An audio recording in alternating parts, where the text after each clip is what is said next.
Good afternoon, and welcome to Brunch and Budget on Bonfire Radio. Your host, Pamela Capallet, a certified financial planner here to help take the bite out of your budget. Brunchandbudget.com. I'm your sound provider, Dialect, and here's your host, Pamela Capallet. Thank you, Dialect, and thank you, everybody, for tuning in this week. We are in our third installment of the AFCPE interviews that we did at their conference in San Diego back in November, and we were really excited to be able to talk to most of the keynote speakers on the Closing the Racial and Gender Wealth Gap panel discussion. So we interviewed Tom Shapiro, Melany de la Cruz-Viesca, Sabrina Terry, and we close the episode with Shane Coker of the Diversity Task Force that AFCPE started last year. We are super excited for this show. Yeah, and they got a lot to say, so let's get right to it. All right, we are here in sunny San Diego at the Association for Financial Counseling and Planning Education Conference, AFCPE Conference 2017, and we are super excited to be talking to all of the keynotes here today. Our first keynote we have is Dr. Thomas Shapiro, the director of the Institute on Assets and Social Policy, and the Pokross Professor of Law and Social Policy at the Heller School for Social Policy and Management at Brandeis University. Woo! There's a lot of policies in there. It's a lot of social policies. Yes, Dr. Shapiro, you do everything. I love it. We're so excited to have you because, as you all know, we talk about the racial wealth divide on this show a lot, and Dr. Shapiro has been doing this since the 90s. That's right. I need to fess up to that. So I'm curious. You've been publishing books and writing papers on this since the 1990s. What changes and progress have you seen since then when it comes to the racial wealth divide, and what do you feel are still the biggest obstacles we have? So let me take those one by one and remind me of the second part. Oh yeah, for sure. As I forget it. Yes, I have been doing this work for a long time, working a lot with community-based organizations and working with advocates, as well as doing some of the analytic and case-building work. And I will just say that it actually is, even though the gap is widening, and we might talk about that in a little bit, but even though the gap is actually widening dramatically, and that's depressing to look at those numbers, the other side of it that gives me a lot of inspiration, that allows me to keep doing this work as long as I have, and as long as my breath and feet will allow me to do it, is that people are responding. And that may not show up in mass marches in state capitals or in San Diego, but it shows up in the number of people that know what the racial wealth gap is. Right. When I first started this work with Dr. Melvin Oliver, we literally were talking to a room of 2 or 3 people. Oh my gosh. And today, I'll be talking to a room of 600 people, and that's not, Mighty Tom doing this. Yeah. There really is a movement behind this. There's been a national initiative to close the racial wealth gap with some really good people involved. Yeah, that's the inspiration, and it's what pushes this work forward. Yeah, absolutely. And how have you seen it change between the 1990s and now? Like, what are some big obstacles that we're still facing? Well, I would actually want to circle around a couple, and the couple I would circle around is the first phase in looking back. The first phase, if you will, was really to work with the information and really to help people to understand A, what it was, and B, how darned important it is in terms of that racial wealth gap. It's just not a difference in numbers of dollars between one group of people and another. It's about life chances. It's about history. It's about legacy. It's about so much that I think really encapsulates much of when we talk about material racial inequality in the United States. Well, and I really appreciate the thing you said about it's not just about one group having less, because that's one of the things that I think, we get this layman philosophy about stuff where like, well, yeah, I mean, that's just life. Somebody's going to have more, somebody's going to have less. That's just how things go. But the whole issue with the racial wealth divide is, it's that idea that oppression oppresses the oppressed and the oppressor, and it hurts all of us to have this racial wealth divide. It does. I dare say, though, it's a different order of oppression. Yes. If you're on the top of that ladder and your issues that you deal with, you have a whole lot of help, and you can fall down a rung on that ladder and bring a posse in to help you stay or come back up. But part of the research that I've done in interviewing a lot of families over the years, one of the key learnings, and it sounds so simple, but one of the key learnings really is how too easy it is for a family that has really worked hard and done everything, quote unquote, played by all the rules, one mishap. Yeah. What for us might seem like a minor mishap, maybe it's in the Northeast, your car breaking an axle in the winter because the city didn't pave the potholes, throws folks into debt. Yeah, absolutely. And it's really tough to recover from that. Yeah. So in terms of the hurdles, I would go back to getting the information, and then the real challenge now is about the narrative, is about understanding what it is. So I have a personal mem, if you will, and that is leave no fact unexplained. Because if I say the racial wealth gap today is, $142,000, just black versus white, somebody if I don't say anything else, somebody immediately will say, well, yeah, I know, you're right, and I know why. It's because, and they will run out all of the, if they're polite, the polite stereotypes, and if they're not polite, they'll run out the crude ones. But it will have to do with family, it'll have to do with bad characters, it'll have to do with not valuing education, overspending. It'll run out all of that stuff. If they just did this and just Yeah. did that, That's- everybody would be fine. That's Well, absolutely right. That was actually one of my questions, because I feel like we run into that all the time still. Like when you read the comment section, which we should never do, but we do. Never should read I know. comments. Well, my rule is, because I just finished doing a year-long research project of reading people's comments, is that it's fine to read the comments, just not on anything that you've That written. you've done. Read the comments for Those other drive people. me crazy. I have to say I can't help myself. I tell my colleagues and my students at least give it 24 hours. Right. There you go. But actually, at one level, it really is important to get a glimpse of an understanding of what people are thinking Right, and how they're Exactly. processing about it, yeah. while understanding that it's only the most passionate, skewed individuals that are going to respond to a newspaper article or a podcast. yeah. There's never anything in the middle. There's never comments Right. in Yeah. the middle. People have got to be so passionate about, that person, Pam is so wrong. Right, Or- yeah. or, I mean, right on, Pam. Yeah, exactly. It's all the But extremes. nothing, Pam, gee, you made me think about. That's a really that's good true. point. But I mean, So- that is how people process, though, and I think that's why No, it's useful true. to look at those, because some people, they process by being defensive, and so you get Yeah. to see a little bit of how Absolutely. that progression's going. Absolutely. Yeah. I could tell a quick story, and Yeah. Please. it's about my dad and my family. When I was in college, not so many years ago, many years ago actually, the Vietnam War was at its height, and I would come home, and my father and I would have fiery conversations about the war in Vietnam and what to do about it. And I never felt that he was, I was not obviously quite against the war in Vietnam. He was never for it, but he was listening, but he would disagree. But the next morning, he'd be on the phone with a friend of his, and darned if he was not repeating my arguments. Yeah. Wow. He just, he heard them. And that's part of the process, I think, about consciousness development and changing ideas. It's a long-term process. Right. So it's always worthwhile to talk to somebody about it. Yeah, I absolutely agree. If you're Yeah. listening at home and you're thinking, no, I'm steadfast in mine, think about the stuff that you believed when you were 13, and think about what you're thinking about now about those same things. Yeah, totally. So for our listeners who in general are with us, they get it. The racial wealth divide is a real thing. All of our listeners are very smart and intelligent and Yes, good looking thank you. too. Thank you all.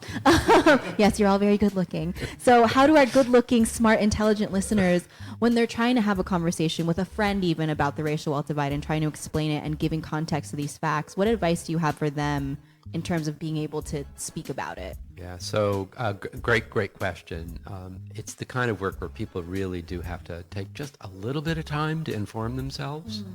For example, just some American policies in the past, whether it's the Federal Housing Act, whose implementation of which gave us the term redlining, which in a different form still exists today, or it's the Social Security Act. Of just, even when I talk to graduate students about the Social Security Act, there is a look of astonishment when I tell them, the Social Security Act excluded specific occupations, excluded domestic workers, excluded know that. railroad workers, excluded agricultural workers. And oh, by the way, that's where African Americans and Hispanics in the 1930s were concentrated in the workforce. So this so-called universal system is developed without people of color.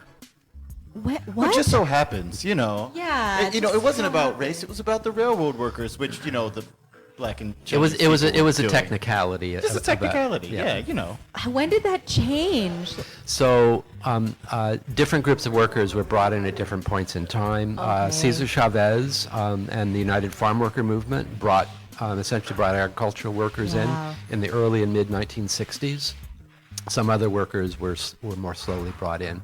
Hospitality workers were brought in at a different time than household domestic workers. Okay. And that's still problematic. Right. Well, So because if I could just follow that one up, that means that at least for one generation of African Americans and Latinos, if you were born, say, for example, in 1960, you probably, when you get a job, now have to help your folks in their retirement. Right. Because Social Security doesn't exist for them. Yeah, that's a vast generality, but it's a very different set of financial concerns and kinship networks and obligations that flow back and forth because of that. Right. Well, and this is the whole generational wealth and generational poverty conversation that's going on So now.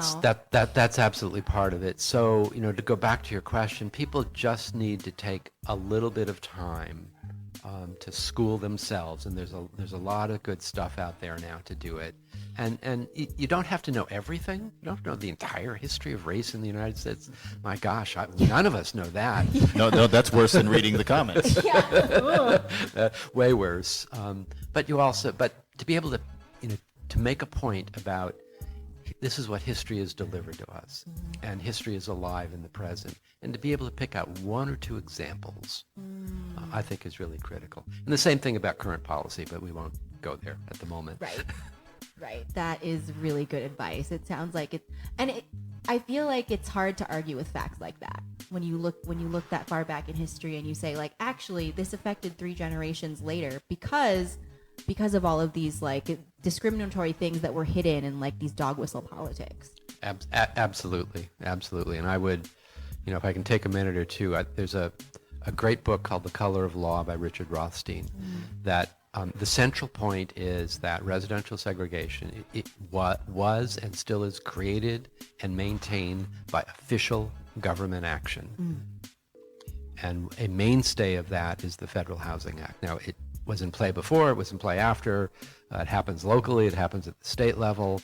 But the FHA and the role of the federal government has been absolutely key. Wow. All right, everybody. Now that we're all thoroughly... Now we need a joke. Yes, now we need a joke. You got any jokes? So I heard... Puppies exist and they're cute. Puppies exist. So Please hug them. Do you have a joke? I want to hear the joke. No, well, it's not a joke. It was my one of my tweets out this morning, which I sometimes can't stay away from. I read with a lot of dismay that Richard Cordray had submitted his resignation. The Consumer Finance Protection Bureau, which is going to be a real blow. And I tweeted, we all need to shout out kudos to Richard Cordray. And oh, by the way, did you see that President Trump had paroled Bernie Madoff, and Madoff is going to run the CFPB? That's my joke. That's a dark joke. My joke. Wow, that is quite a heavy. Hey, I do have an actual positive thing. I saw that there was a rumor that one of the reasons that he's resigning is he's planning on running for governor of Ohio. Yeah, in Ohio. That's there's been speculation So of good that for a while. Ohio. For Ohio? Oh, man. Not so good for the rest of us that are consumers, especially low and moderate income consumers, because who heads that bureau is really critical. Yeah, so we'll watch closely for that. Thank you so much, Dr. Shapiro. We're excited to see your panel on closing the racial and gender wealth gap. Thanks so much for joining us. Thanks, guys. It's been fun. Yeah, we really appreciate it. And I love the not just the information you brought, but also the appeal for discernment, which is something that in all areas I think we need to have in the back of our head whenever we're reviewing anything. Great. Thanks, guys. Thank you. All right, we are here at the AFCPE conference, the Association for Financial Counseling and Planning Education conference in not that sunny San Diego. What's going on, y'all? No, it's a myth that California is sunny and warm. It's actually kind true. of cold and gray. It's not too different from England. Oh, gosh. No, All right. Tony said never rains in Southern California, so that. I appreciate the Tony. Yes. I've been actually singing that song in my head walking around for the past couple of days. Not so sunny California. Raphael, what are you doing, man? Yes, thank you, Melany, for joining us. We are here with Melany Dela Cruz-Viesca, the Assistant Director of the UCLA Asian American Study Center and Managing Director of the AAPI Nexus, which is a nationwide journal focusing on Asian American and Pacific Islanders policy, practice, and community issues. She is also here on the Closing the Racial and Gender Wealth Gap panel. We are so excited to talk to you. It's a pleasure to be here. Thanks Yes. for having me on the show. Thank you for doing all the work you're doing. I feel like that we talk a lot about the racial wealth divide, and we talk a lot about the Black and Latinx populations in those communities and how they're affected by it. And I'm really curious to hear more about how Asian Americans fit into the racial wealth divide discussion, because we're non-white, we're people of color, but we also are seen as the model minority. So how do we fit into this? Well, this is an important question you ask because, usually when Asian Americans get reported out, we're all lumped together as one group. Yep. When there's actually, 21 different Asian ethnic groups that Oh, fall geez. under the Asian category. But they're all the same, right? Right. And, but all of us have different histories and, different reasons for coming to the U.S. or, being born here in the U.S. And so, it's something that we really need to take note. So, Vietnamese came over, Southeast Asians, a lot of them came over as refugees. Korean immigrants came over as a first wave as working class, but now the post 1992, more foreign investor, and same with Asian Indians, right? And so, and with Filipinos came over through the military or through nursing, and so they tend to be more middle class. And then with Japanese, they're now like fourth generation in a lot of times in California. And so when you start to weigh all these different factors, and with Chinese Americans, they're just different waves all the time. So, They keep coming in and out. So again, when you weigh all these factors together, it presents like a different positioning, and so different Asian ethnic groups will have different wealth. Some will be higher wealth, some will be more in the middle spectrum, and then low income. So it's not as easy as just lumping us all together. Yeah, absolutely. And so then how do we do we not talk about Asian Americans as a group? Is it like specifying what ethnicity that you're really discussing? Well, because even when you start talking about Yeah. people from certain countries, I mean, there are divisions within those countries. Right. There are skin color ones, class-related Right. ones. Yeah, There's lots like a of lot colorism. going on. Right. Yeah.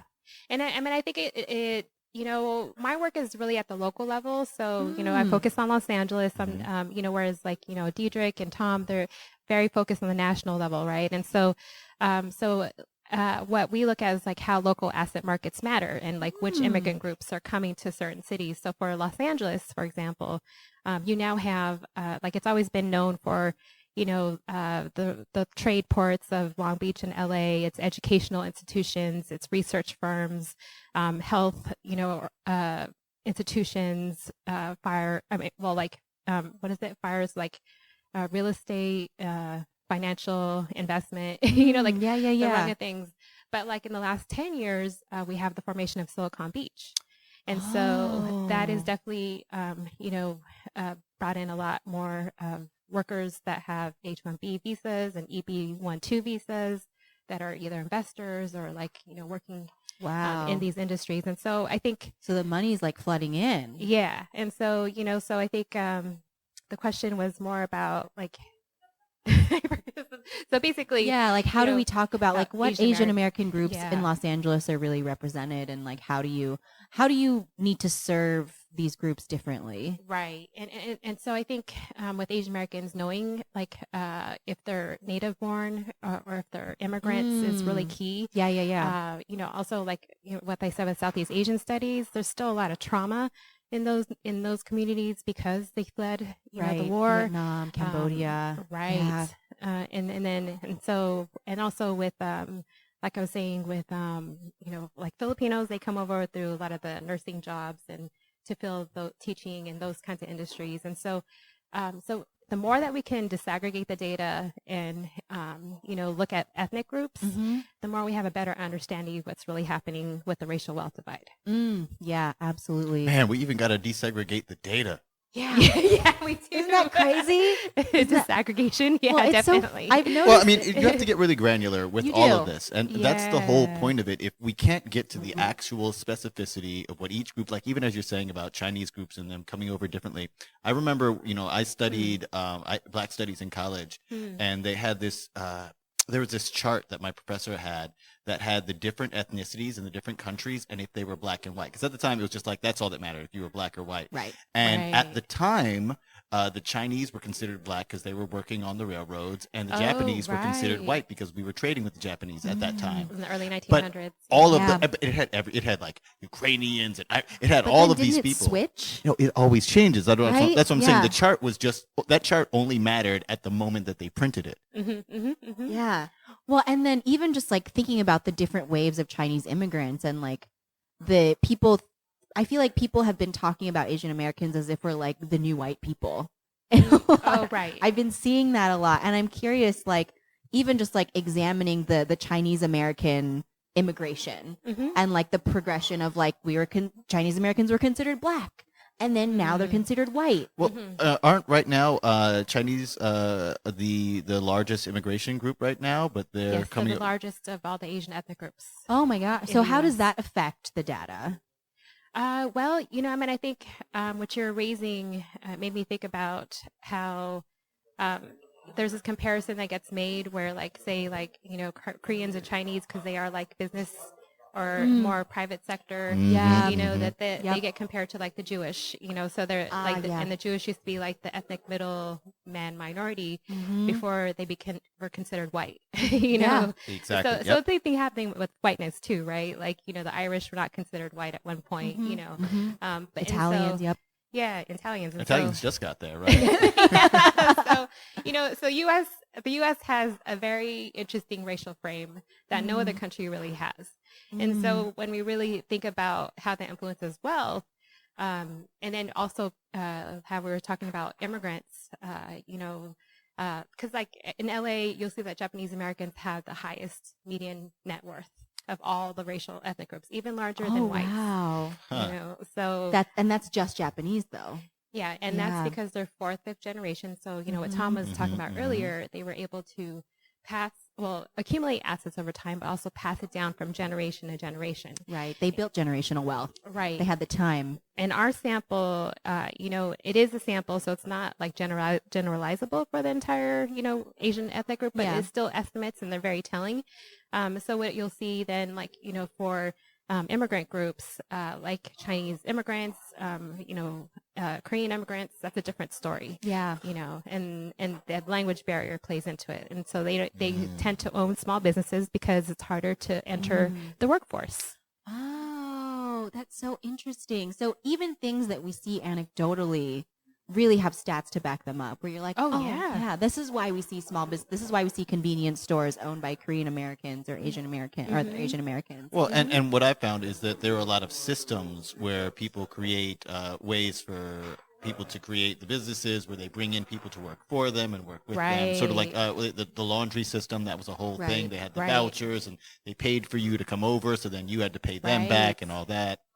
I'm curious. I feel like that there's this like, especially when I think of places like Chinatown, that Asian Americans or certain Asian American communities have done. I don't know if it's a good job, but I've noticed that these communities have built collective wealth in a lot of ways. Although shout out to the folks in New York's Chinatown who are currently fighting against rapid encroaching gentrification. Right. Yeah, That's yeah. happening here in LA too. Oh my gosh. Yeah, because one of the stats that I've seen is that Asian American households might show higher wealth, but it's because there's more people living in the household. Yes. Oh, well, no, it's actually okay. that's more income. Oh, it's we income, do not have- wealth. We Okay. have to distinguish between income and wealth because when you look at income, you have various families contributing to the median household income. Right. And so when you look at wealth, that includes your home, includes your car, includes Yeah. your stocks, pensions, whether you have retirement, security and your income, right? And so all these things together is why wealth is a better measure of economic inequality, financial security. Ooh, all right. So we look at wealth and not income. Awesome. Thank you so much for joining us, Yes. Melany. We're so excited for the panel. All right. Well, looking forward to, advancing the conversation. Yes. Thank you so much. Well, thank you for your work in advancing the conversation Yes. so far as it stands. Thank you. Let's go to a song real quick. First artist is out of the UK, somewhere in the UK. It's a big space, but I guess that's not big a space. Called 525 with a song called Mr. Ignorance featuring Minority. We'll check y'all in a minute. Brunch and Budget, Bonfire Radio. Over Mr. Ignorance, told you Mr. Ignorance, there is nowhere to hide. When the light hits you, it's over. You wanna live your life in the ignorant way. So are you. I'm telling you this. Ignorance is never nice. You know what I'm saying? Yeah. I remember when we met in religious education back in school, I can't forget. You had everybody nodding, I ain't wanna interject. When they said that God was white, man, I was like, that's not correct. I'm no troublemaker, I'm more a scuffle breaker. But if they start to wild out, to hide, that's not my nature. While else they're chasing paper, I'm out just chasing evil. I pray that I'll be saved until the day I waken people. Mr. Ignorance. Mr. Ignorance.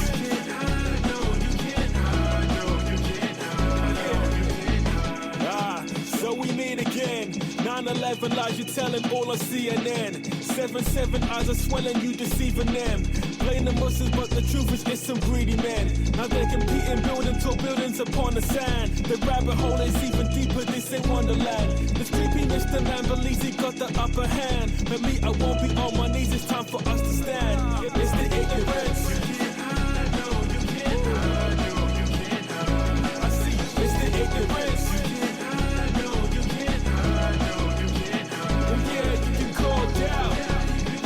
And you can even get fit, but they ain't helping you out, because the light is in here. I said the light is in here. Listen, I don't want a cake. Ain't no S's on my chest, but yes, I'm on another state. If these microphones is open, I'll approach them softly spoken. Then you know that I'm not joking. Once I'm on, you'll have to skate. Demon thou shall not debate. I work for higher forces. Got hiding corners, cause the truth are nice as bright as torches. Inspired, I record this for brothers and the sisters. What love to do, resistance, send them off into the distance. It's the ignorance. It's the ignorance. It's the ignorance. It's the ignorance. Yeah, you can call down, and you can even get fit, but they ain't helping you out, because the light is in here. And yeah, you can call down, and you can even get fit, but they ain't helping you out, because the light is in here. I said the light is in here. We're back. Brunch and Budget, Bonfire Radio. That was 5 to 5 featuring Minority with their song Mr. Ignorance. And you were listening to the melodious sounds of Tom Shapiro. And we also listened to the melodious sounds of Melany de la Cruz-Viesca, talking about, I guess, not melodious things. But we're going to move on and hear some more fun stuff from Sabrina Terry. All right. We are finishing up our AFCPE interviews, not in San Diego, unfortunately. It is cold as fuck here in New York right now, everybody. But we had to get Sabrina Terry on. She's the project manager for Unidos US, and we are really excited to have you on. You were incredible on the racial and gender wealth gap panel discussion at the AFCPE conference. And your focus, and I thought it was really important, was to focus on how the racial wealth divide is affecting Latino communities specifically. So in your research, what specific issues have you seen Latino communities being affected by the racial wealth divide in? So, hi everyone. Thanks so much for having me, Sabrina Terry. I'm here in DC. It's cold as fuck here too, but I really appreciate the opportunity to be on the podcast and to be able to do it indoors. Yes. And so, the racial wealth divide and how it's impacting Latino communities. I don't think it's necessarily any different than how it's impacting any other community of color. It's further marginalizing us within the United States. And so, the United States is a capitalistic country. And so with wealth and money comes power. And so by not allowing or instituting these policies and programs that really hinder and literally prohibit, Latinos and Latino immigrants from actually building wealth, it's really also limiting their ability to have power within the United States. And so I really feel like what's at risk is not just Latinos' ability to achieve the American dream, to achieve economic security. I mean, obviously those things are at risk, and we are struggling to obtain those and maintain those and pass those on to our children. Like, obviously that's at risk. But what's also, I think, the broader issue that's at risk is that our civil liberties. I think that when you don't have that wealth and when you don't have that power in a capitalistic country, you really are subject to the ruling class, or to the people who can make those decisions. And so I think that, as a country, we really do tout a democracy, a democratic process. But I think that we're seeing that process doesn't always, or we're further seeing, because we've been seeing it, but I think we're seeing that process doesn't always serve communities of color in the same way that it does our white counterparts. And so I think that's really what's at stake here when it comes to the racial wealth divide. I mean, like the long term at stake when it comes to Latino communities and communities of color. Well, and I feel like, too, the Latino community is a huge demographic in the United States. It's growing. Is it growing faster than any other demographic? I feel like, if anything, I know it's one of the biggest demographics. And not even just Latino communities, but how do you think this affects the United States as a whole to have such a huge swath of the country just be sort of this far behind? Yeah, for sure. I mean, it's definitely not a good thing. So, in 2012, 1 in 6 Americans were Latino. By 2050, 4 Americans will be Latino. Oh, wow. A third of the country. Whew. Yeah, a third of the nation's Latino is younger than 18 years old, and a third of the nation's Latino population is foreign-born. So we have a growing community and a very young community, and so as that community ages, if they are further marginalized, if they are withheld from wealth-building opportunities, it not only impacts the community itself, it really does impact the larger community. That means that you have a growing population within a country that isn't contributing to the economic engine of that country to its full potential, which is really silly, right? It doesn't serve anyone. And so when you cause that type of instability, it really does question the sustainability of the country overall, because you're having such chunks of the community or the overall nation that's not able to really drive that economic engine to produce in the way that it could. It's similar to when, before women had rights and women were allowed the right to vote and women had to be in the workplace. You had a whole half of the country, or like the whole, this whole other, half of the population that wasn't allowed to really contribute. It made no sense. Like, economically, it makes no sense to really withhold or hold back like such a significant share. And I'd like to think that community of colors are in the same place where, we're really being held back, and it's going to hurt. It hurts us. We've seen that it hurts us. But I think we're getting to a point in our country where it's also being obvious how it hurts the country. We're no longer leading the world anymore when it comes to our productivity, when it comes to our influence, when it comes to, our sustainability. We have a growing debt. I mean, these policies and practices are serving the few, and it's really going to, we're going to see detrimental impacts of this going forward unless there's significant changes. Yeah, I totally agree, because I feel like that the ability to be innovative and creative comes out of you not being in survival mode constantly, right? It comes out of you not constantly wondering how you're going to get to work every day, or wondering if you're going to have work that day. If a huge swath of the population is just trying to get through the next day, how do you have innovation? How do you have creativity? Well, and I wanted to throw in, the specific kind of creativity where your risk is mitigated, because I think that people who don't have anything, they tend to be the most innovative and creative, but the things they're focused on is, oh, I'm going to use this tiny bit of money I have to put together an amazing meal. It's all, stuff that's right in front of them, and they're not able to take risks outside of that structure. Right. It's so hard to look towards the long term. You're creative in the moment, but the ability to contribute to this economic engine that you were talking about is limited severely. Right.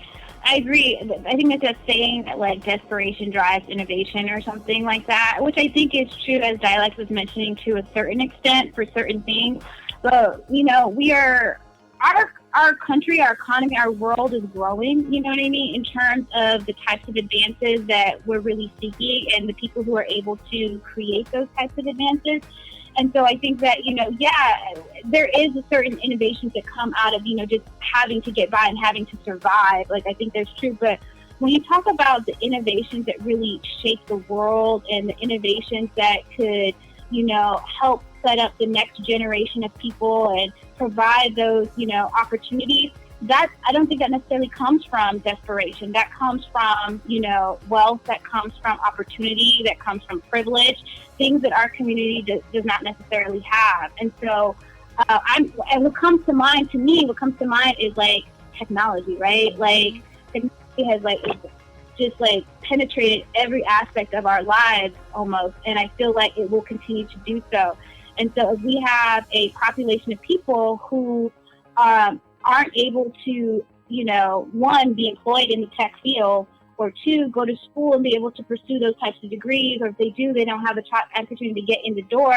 Like, where does that leave them in influencing the direction of our country and our world? So I think that it's definitely one of those things where I feel like, wealth does predict opportunities, and the limited opportunities does, restrict or inhibit innovation. I think there definitely is a correlation between the two. Yeah, absolutely. And I'm glad you brought up technology too, because even just looking at Silicon Valley, right? Even looking at, you hear the story of like the Steve Jobses and the like Mark Zuckerbergs, like quitting Harvard and blah, blah, blah. It's like, because one, you went to Harvard, and two, you could move back in with your parents, and your parents had money already. Yeah, I remember watching the beginning of The Social Network, and after about 5 minutes, I was like, I don't care. This guy's either going to end up a millionaire or a billionaire, no matter what happens in this movie. Right, exactly. Like, for our white counterparts, they can move back into their parents' house and maybe not even have to worry about contributing to the rent. Right? They don't have to worry about contributing to the overall financial security of that household because their parents have wealth and they have the income to sustain their children more.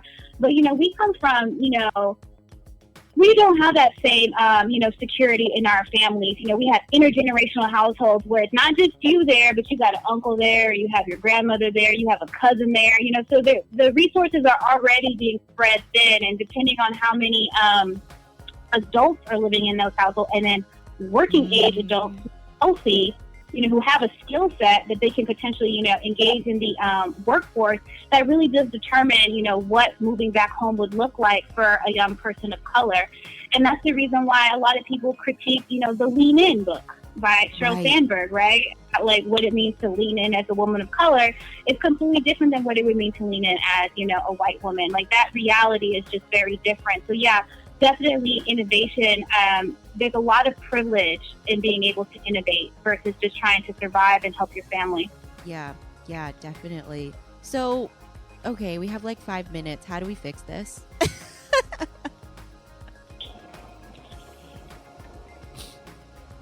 Oh, hello? Can you hear me? Yes. Can I hear you? Can you say that again? Oh, yeah. So we have 5 minutes. How do we fix everything, Sabrina? Oh gosh! Oh my goodness! You know what? I really do That's think, not a fair question. As I mentioned, I really do think it's going to take us. It's going to take a very comprehensive approach, right? It's going to take a very comprehensive strategy.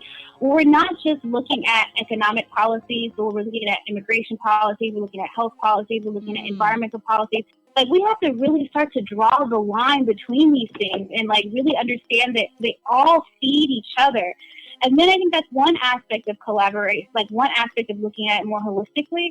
I think the other aspect is of the institutions who are championing this, we really need to do a better job of working together beyond signing on letters and showing up at the same events and saying that, we have each other's back. But like, we need to have a comprehensive agenda that we are all striving behind. I feel like that's something that we saw within the civil rights movement that I don't necessarily see today, where there was a campaign and all these different groups came together to support that campaign.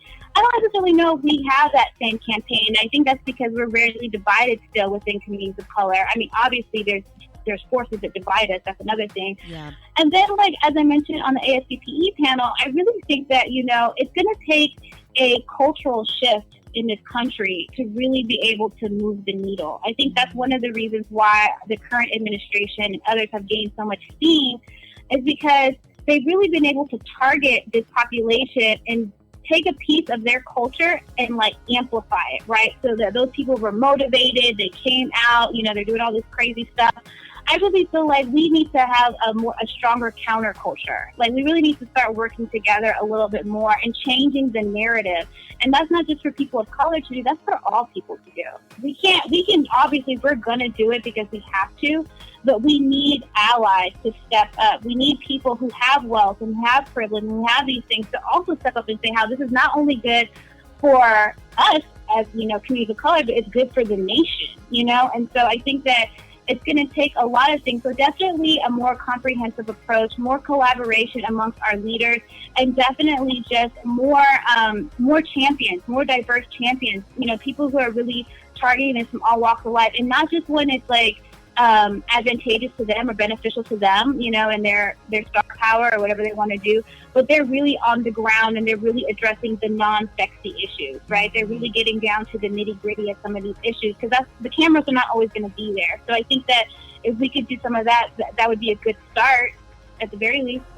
Yeah, no. Wow, I'm inspired. No, definitely. It sounds like, addressing the economic issues is one side of it, but everyone kind of being on the same page. I do think that there were outside forces that kind of fractured a lot of communities in general. But how do we bring everything back together, right? How do we kind of stay in our lane, but also have all the lanes be all next to each other? Because there are people who can handle things like the economic side. And then what do you do when like net neutrality is under fire, right? What do you do when the tax situation is directly affecting and negatively affecting communities of color and things like that? Who's fighting that fight, and who do we know we can go to help amplify their message? Right, exactly. I completely agree. I think that the tax fight is one of those things that I felt like communities did come together because it impacts everybody, right? Like, where everyone's going to pretty much get screwed by this new tax. Everybody.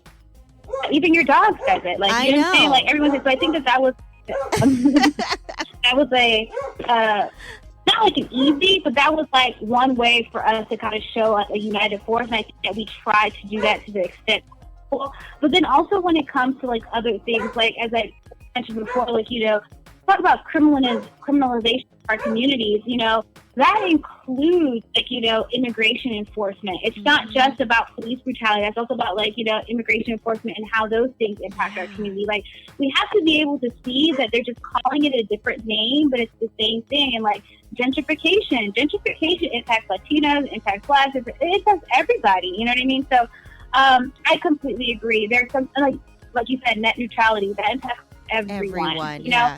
But I don't want to make it seem like we're not trying. I mean, a lot of the advocates were out there. We're running ourselves into the ground. There's never enough time in the day. We also are beholden to where we have the resources and what those resources are committed to. But I think that, we are carrying the torch for our generation right now, right? We're carrying the torch. And so when you're carrying that torch, your role is ever changing and you're always responding. And so I think that's kind of what we have to do. Wear those different hats. Yeah, totally. Just be able to be nimble. Well, thank you so much. Vinyl got involved, our dog. She was really excited about what you were saying too. So thank you. I'm so sad we're out of time, but we definitely need to have you back on to talk more in depth about this, because I think one of the important things about examining sort of one racial demographic is to really understand the depth of that and see how it fits into the whole. Because even if, I feel like Dialect says this all the time, even if you're doing this for selfish reasons, this impacts everyone. No matter what your race is, no matter what economic status you're in, this impacts all of us. So thank you so much for the work you're doing. Thank you so much for being on. Hope we see you soon. Yeah, and thank you for, even though you had to change the way you said it, continuing to do it for Larissa. Yeah, thank you guys so much for having me on. This was great. I really appreciate talking to people about these issues and getting the word out there so more of our community is aware. And so, I welcome any opportunity to come back. And overall, just thank you guys so much for squeezing me into your schedule. I know you guys have a lot going on. Oh, yeah, for sure. All right. Sabrina Terry, project manager for Unidos US. Thank you. And now it's time for another song. We're going to go to, let's go to Life. This is Life by Ty Delpra featuring Chief G Class. They're coming out of Pensacola, Florida. Used to like, what was that show, Jag, that was set in Pensacola? It would come on Sundays if you only had one channel. Anyway, we're going to play this song Life, and we'll check you in a minute. Budget, Bonfire Radio.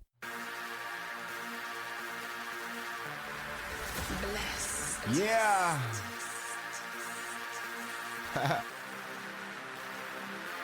What if life was just a movie and we are just playing parts? If all the deeper thinking was just shots into the dark? What if options were illusions and we're doing what we're taught? Never straying from the past, stay moving with the flock. What if independence was imaginary? What if I didn't reminisce because the past is scary? Never look back and left the hatchet buried. If I didn't learn from my mistakes, Satan's gate is what that would stare me. Writing these verses or writing my wrongs, I'ma write them all before I'm dead and I'm gone. Homie, live with a purpose and don't give up on your own. Keep your family surface, don't let them slip on the low. There's drug dealers on every corner that are pleased to addict them. Crooked cops profiling the needed convictions. Drunk young suckers whipping through the slickest conditions. So I watch my fam cause I don't need no victims. Yeah, I love each and every one of y'all. And if it come to it, I'll pick up the gun for y'all. Sitting reminiscing on all the things that I've done for y'all. And in the end, I'm just proud to say I come from y'all. Yeah, Columbus City's where I'm from. Staying hella fly and living forever young. Undercovers ain't nothing, get sucker punched in these slum. I'm viewing life through the bass drum, here it come. What if life was just a movie and we all just playing parts? If all this deeper thinking was just shots into the dark? What if options were illusions and we're doing what we're taught? Never straying from the past, stay moving with the flock. What if independence was imaginary? What if I didn't reminisce because the past is scary? Never look back and left the hatchet buried. If I didn't learn from my mistakes, Satan's gate is what that was staring. If life was like a movie, I probably never watch it till I made it blowing doobies. I'm running through these projects and I fell into this music. My son, mama telling me I'm stupid, cause I give it all my time, but it's truly therapeutic. Shit, ain't no moderation to it like a DG spot. Got to get all you got if you wanna see that fluid. Take that all in your face. Damn, I'm a dog like a dog in your face. Running out of time like a dog in the race. Boy, no swine like hog in your face. Black two-piece suit, black Bruce Wayne. No caption on the screens when I swang like no more talk, but I still bang like G-Class, gang, gang, gang, gang. What if life was just a movie and we all just playing parts? If all this deeper thinking was just shots into the dark? What if options were illusions and we're doing what we're taught? Never straying from the past, stay moving with the flock. What if independence was imaginary? What if I didn't reminisce because the past is scary? Never look back and left the hatchet buried. If I didn't learn from my mistakes, Satan's gate is what that would stare me. My voice hoarse cause I smoked too many cancer sticks. By how I treat my family, think the kid was a philanthropist. At some point in life, had to flip up how I handle shit on my moral high ground, cause karma is a candid bitch. Life good, picture perfect till that camera flips. Then you see behind the scenes where all the hidden damages. Yo, but I guess if you can handle it, you start to see the bright side of depression and abandonment. It honestly made me a bigger man, cause now I stand up on my own too, and I don't need a hand with shit. Although it left me with a manic switch, and when it flip, I fly up off of the handle quick. But I can promise you, my mans, if you ever cross my fam, I might have your mom and them lighting candlesticks. Said it's all fun and games till the hammer hits, leaving one young man in an ambulance. He's ambient. What if life was just a movie and we all just playing parts? If all this deeper thinking was just shots into the dark? What if options were illusions and we're doing what we're taught? Never straying from the past, stay moving with the flock. What if independence was imaginary? What if I didn't reminisce because the past is scary? Never looked back and left the hatchet buried. If I didn't learn from my mistakes, Satan's gate is what that would stare me.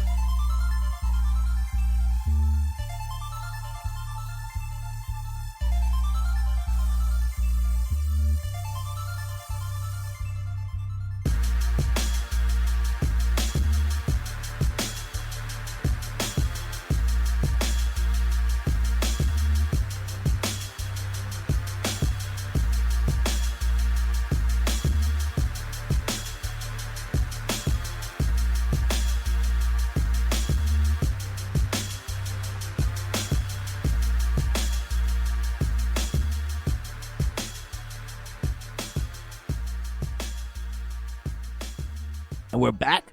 Brunch and Budget, Bonfire Radio. That was Life by Ty Delpra, featuring Chief G Class out of Pensacola. I was wondering, since it's such a long name, if Pensacola had like a hood nickname, P. Cole or something like that. I don't know.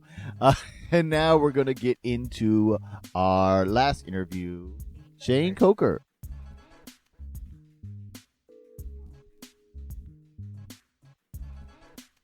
So, Diversity Task Force, I'm pretty sure it's new from what I've read. Yes. And very why new. was it important for AFCPE to form a Diversity Task Force? We see a lot of clients that, are not white males. They are Yeah. everything but. And Yep. so, especially with me and my background, I was always looking for someone that looked like me, because there was no one in these spaces that looked like me that was doing what I was interested in. So financial literacy and education, educating people about how money works and how to make it work for you, even if you don't have a lot of money, trying to get out of debt, which is what a lot of people have, especially minorities, especially where my heart is, like grad school. So, Yeah. Black graduate students, because I was one of them. I still might be in the very near future, I hope. But yeah, there's just a lot that they don't know, and they're perceived to know that because they are in higher education, and Right. only the top There's an 1% assumption. of everybody in grad school is black. And so just all that pressure on their shoulders, it just makes them feel they can't talk to anybody, or else there's going to be question about their intelligence and why they're even in grad school, which happens anyway. Yeah. But you just don't need that extra tension. And so as far as that goes, as far as, AFCP and the task force, we need to be there for those clients in terms of showing them that, people that do look like you are in this field, we represent you, we hear you, we want to, acknowledge you, and let the population that, is AFCP, that, it's diverse. Nothing here is new. Like we've known this, but it's kind of been like the unkept secret of the elephant in the room that no one's wanted to discuss for the longest time. I know. I mean, I was really, really delighted, and I appreciated the panel yesterday on bridging the racial wealth and bridging the gender and racial wealth divide, and that whole idea of it. So what are the main goals of the Diversity Task Force? Sure, and I should probably kind of clarify. So I'm the co-chair of the task force. So I am the co-chair, and then Lucia Trujillo is the other co-chair. And so there's about total, I'm trying to add today in my head, 8 to 10 members. And so basically, we're still kind of forming what we want to do and how we want to do it. So that's why we're kind of in the experimental phase. But basically, we just come together to discuss important issues like I was talking about that, we feel that AFCs and FFCs, people in this area should know about, because they're not getting that information, not getting the right information. So it's not just the information, it's the right information. And that's so crucial to be able to talk to a client that doesn't look like you. So I had if I had like a white male in front of me and he's trying to connect with me, he's trying too hard to do something. He's trying too hard to connect with me. And so, I know I'm not the only one that had that experience. I knew the field, so I know how to kind of talk to him. Like, look, this is what I want to know about. And kind of he felt at ease once I kind of talked to him about, the the actual subject at hand. But a lot of AFCs and FFCs want that education about how do I talk to this client that doesn't look like me, that comes from an urban, I'll say urban area that, you know. Someone who is not of your race, not of your background, not of your gender, not of your ethnicity, not of your nationality, sexual orientation. And to be able to treat them as a peer, to give folks a little bit of the conference, a white woman just walked up to us and tried to ask us where things were, like we worked for the like the we were hotel, on a podcast and right like now. we weren't recording a podcast. You might want to have a sign up that says podcast, please. We did, but someone took it away. I mean, if that happens again, I can just, because I didn't want to yell at her. I'm like, I'm talking. It's all good. I But didn't it want was to make a a big perfect thing. example. Yeah, just wanted to make note. You know, that's how it happens. Yeah, and I mean that's the funny thing too, because you were telling the story about how there was a black woman in your CFP. Oh, and they thought that she was a maid. Right. That They treated her like a happens. server. That happened, that happened because some people are just. And even now, there's some people in that area where they don't have any black friends. It's actually, I talk about Indiana, where I'm from. Do you know the stat? I just got the He just stat. learned the Yeah, stat. Did that's you my see it? life. 75% of white Americans don't have a friend of any Of color. non-white color. Not surprised at all. Not 3 out of 4 not Americans only surprised. have white friends. Not surprised. Yeah. No, and that's the thing. Right. Like my parents. That's the thing. My parents. Like I appreciate them so much for they taught me, because they're like, there's gonna be people that don't white. There's gonna be white people that you're their first black person outside of TV. Yeah. Wow. So Yeah. just be aware of your actions, because you can't control what they're gonna do, but you can control what you're gonna do. So if they say something stupid, roll with it. It's not.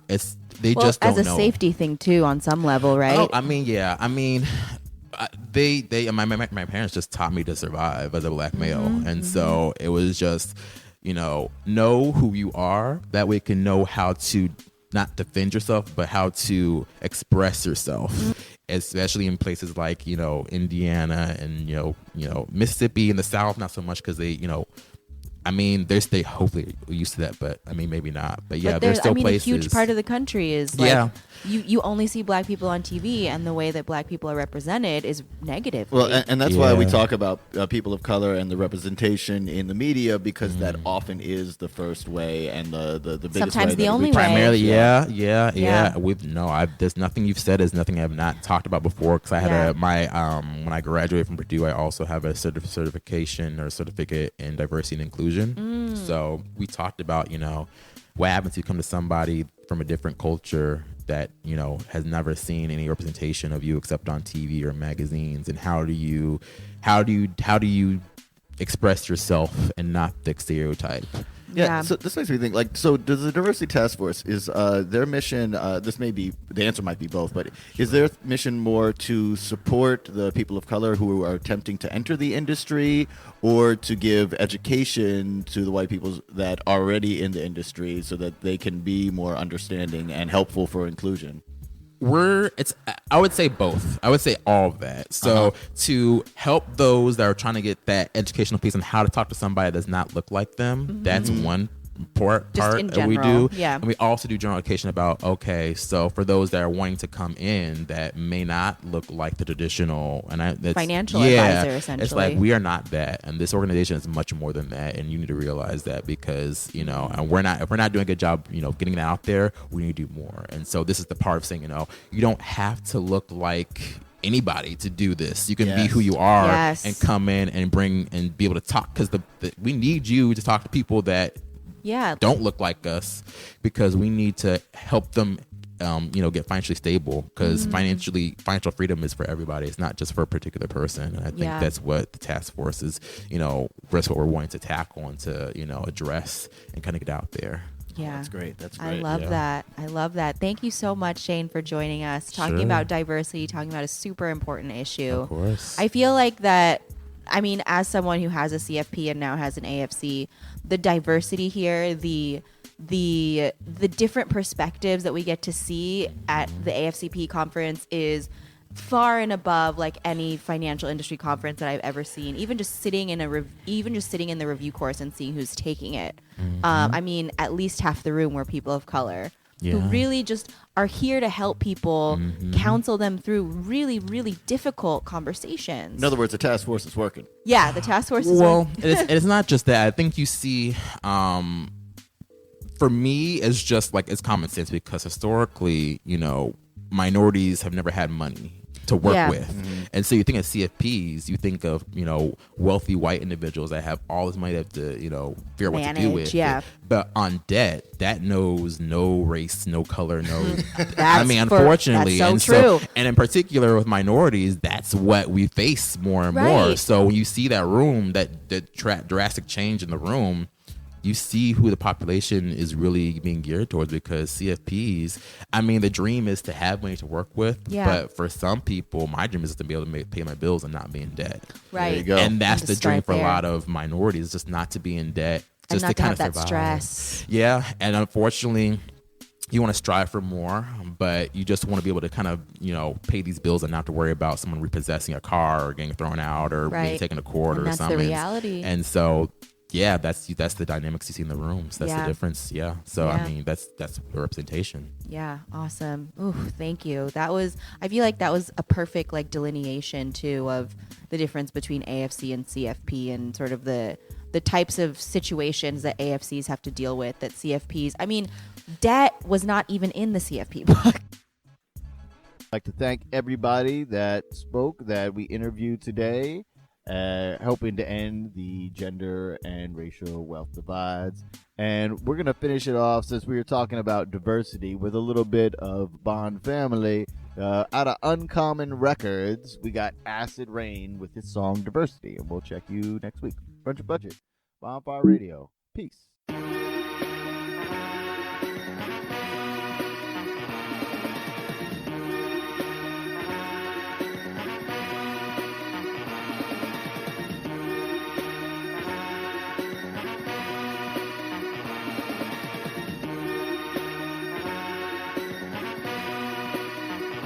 This one's for every man, woman, and child of the human race. With human flesh and human bone, we're known by our human face. We come in many shapes and sizes, colors, and human shades. My homo sapien sisters and brothers I must embrace. We're fortunate to be born and land in first place. We cross the finish line of fertilization and make sperm egg contact to spawn creation from a fetus to a life form. With no control over who we are to become, so therefore prejudice is dumb and bound by ignorance. Division's what their vision is. What do you think religion is? What do you think political parties were made for? Not mingling with debate and separation like the way they collect their dividends. Free yourself from the chains of mental slavery and start living in a universe unlimited, new terrain for excavation. Close your eyes and individualize the path that less have taken or even none. But the principle is that we are one with the billions of diverse earthlings searching for the truth at birth. Our quest begun, but before we can take a guess, the damage has been done. We're forced to become something or someone, oppressed by our loved ones. The hidden hand of power made of iron that's gloves on. It lurks within the shadows, making puppets while leaving no print. Makes a fist to pound the world with fear to no freedom exists. Herding up the sheep like noble androids, feeding them chips. I wouldn't be surprised if the Holocaust repeated in this decade. Right here where the states of this perilous rate we're going, I say it's a safe assumption. There's plenty of harm in knowing too much for your own good, but the penalty's so bad. In this 21st century, humanity's gone mad. Through all the adversity, what makes us so unique is diversity. The change, be the change, if it's change you see. Diversity, the change, be the change, if it's change you see. Diversity, the change, be the change, if it's change you see. We are our own person, possessing our own mind. We own our own soul with a destiny divine. We're truly one of a kind, that's how we were made to be. Cause diversity's the key, if your mind is open, you'll see. We are our own person, possessing our own mind. We own our own soul with a destiny divine. We're truly one of a kind, that's how we were made to be. Cause diversity's the key, if your mind is open, you'll see. We all were made the same and see differently. Scientifically, our chemistry's a mixture of vanity and humanity. We randomly conflict with realities, principalities. The reason being, who knows when challenging friends or foes? Anatomy, style, and clothes are playing a vital role. From centerfolds to people at home, life ain't a show. Turkey to LA, we breathe in the same way. We deal with our day-to-day till the night that we fade away. But in the meantime, we say what we say, pray how we pray. We're all products of environments brought up and raised. Take a look at where you stay, some might call it a play. Your promised land of milk and honey's probably somebody's grave. The brave are crashing through the pavement, breaking ground from out the basement. Not afraid to show their faces. The ambitious take the race, and it don't matter what your race is. The limelight is spacious. The race's age is ancient till a bigot makes acquaintance. Politicians snitching on the next man who petition, kissing ass and rubbing elbows with the upper class edition. It's in all of us to breathe, eat, sleep, and keep pissing. It's in all of us to read between the lines if we listen. Religious speak of peace, but won't cease to bring division. The world is for the taking if you want wanted that to give and grab it, bow tied and ribbon. Tell a lie and start fibbing. Suck your gut and check your nose so you look good for television. You can binge until you pass out, living a dream. But most are way too busy dreaming. They was living, it seems. Self-esteem's a balance beam, and it's challenging your fiends. Where you choose to make a negative or positive extreme. Diversity, see the change, but the change, if it's change you see. Diversity, see the change, but the change, if it's change you see. Diversity, see the change, but the change, if it's change you see. Diversity, see the change, but the change, if it's change you see. We are our own person, possessing our own mind. We own our own soul with a destiny divine. We're truly one of a kind, that's how we were made to be. Cause diversity's the key, if your mind is open, you'll see. We are our own person, possessing our own mind. We own our own soul with a destiny divine. We're truly one of a kind, that's how we were made to be. Cause diversity's the key, if your mind is open, you'll see.